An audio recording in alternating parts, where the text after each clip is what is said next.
Ouais, j'espère que vous allez très bien et moi, je vais super. Aujourd'hui, j'aimerais juste parler de ces proverbes que nous avons l'habitude de dire que l'arbre qui ne porte pas de fruits sera coupé, sera déraciné. Et même la Bible nous fait comprendre cela, que l'arbre qui ne porte pas de fruits sera coupé et sera déraciné. Et c'est cette illustration et cette leçon que Jésus a appris à ses disciples quand il marchait avec ses disciples. Arrivé à un moment donné, il savait très bien que l'arbre qui était à ce lieu ne portait pas de fruits, mais il était parti vers cet arbre pour chercher des fruits. Et il a vu que l'arbre ne portait pas de fruits et Jésus a maudit cet arbre. Tout juste, il voulait enseigner une leçon à ses disciples. Et le lendemain, la Bible nous fait comprendre que quand il revenait, Jésus est passé au même endroit avec ses disciples. Et qu'est-ce qui est arrivé? Il s'est fait que Pierre a remarqué que waouh, l'arbre que le maître a maudit est devenu sec. Vous comprenez un peu? Donc Jésus a maudit l'arbre là et l'arbre là est devenu sec.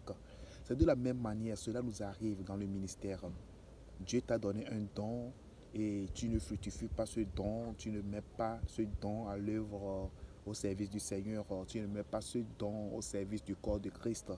Laisse-moi te faire comprendre que peut-être que ton cas, Dieu ne va pas te couper, peut-être que Dieu ne va pas te maudire comme il a maudit, comment on appelle ton l'arbre, la figuier, oui, l'arbre là, mais il va juste et simplement prendre le don qu'il t'a donné pour donner à un autre type ou bien à une autre personne, j'allais dire. C'est comme ça. Donc si Dieu t'a donné un don, fais de ton possible pour mettre ce don au service de Dieu, à son service, afin que l'œuvre puisse avancer. Parce que nous avons vraiment besoin, bien les gens ont vraiment besoin, les gens entendent de nous. Vous comprenez un peu, Dieu t'a donné un don de la guérison. Va dans l'hôpital, prie pour des gens, impose les mains aux gens, les gens seront guéris. Dieu t'a donné le don de la restauration. Va vers les familles brisées, va restaurer les familles. Dieu t'a donné le don de... Il y a beaucoup de dons.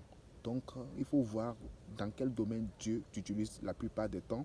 Dieu t'a donné le don de conseil. Il faut conseiller des gens, des couples en ont besoin, des membres en ont besoin, les gens en ont besoin. De la même manière, si nous venons dans notre vie actuelle et courante, s'il y a un arbre de fruits dans votre quartier, dans votre maison ou bien dans votre localité, et si cet arbre ne porte pas de fruits, est-ce que tu perds ton temps à regarder cet arbre? Je crois que non. Personne ne prendra son temps à regarder ou bien à observer un arbre qui ne porte pas de fruits. Mais s'il y a un arbre qui a toujours une saison de fruits qui arrive dans sa vie, tout le monde espère impatiemment la saison de, de, de, de cet arbre-là.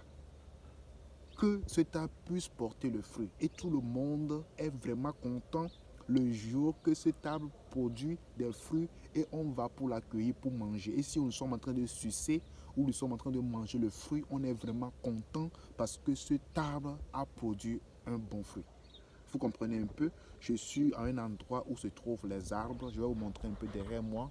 Vous voyez un peu l'arbre qui est derrière moi. Il porte des fruits de l'orange. Et la plupart de nous, on va là-bas pour cueillir parce que quoi? Il porte des fruits. Mais contrairement, il y a d'autres arbres qui ne portent pas de fruits. Et personne ne regarde même pas. Même parfois, moi qui vous parle, j'oublie même leur localisation. Donc c'est comme ça la vie chrétienne. Si Dieu t'a fait une grâce particulière, mets cette grâce au service du Seigneur, afin que cette grâce puisse bénir la plupart d'autres personnes qui en ont toujours besoin ou qui en ont aussi besoin. Que Dieu vous bénisse et que la leçon de Jésus-Christ avec ses disciples nous apprenne beaucoup de choses et afin que nous puissions porter des fruits, afin que le don que Dieu nous donne ne soit pas un don vain. Vous comprenez un peu? Que Dieu nous bénisse. Je vous aime. Nous sommes toujours dans la lutte et nous croyons que la victoire est à notre côté. Vous avez écouté la voix de votre frère Joël Kanaza. Que Dieu vous bénisse. Je vous aime. Bisous. Salam. Shalom. Shalom.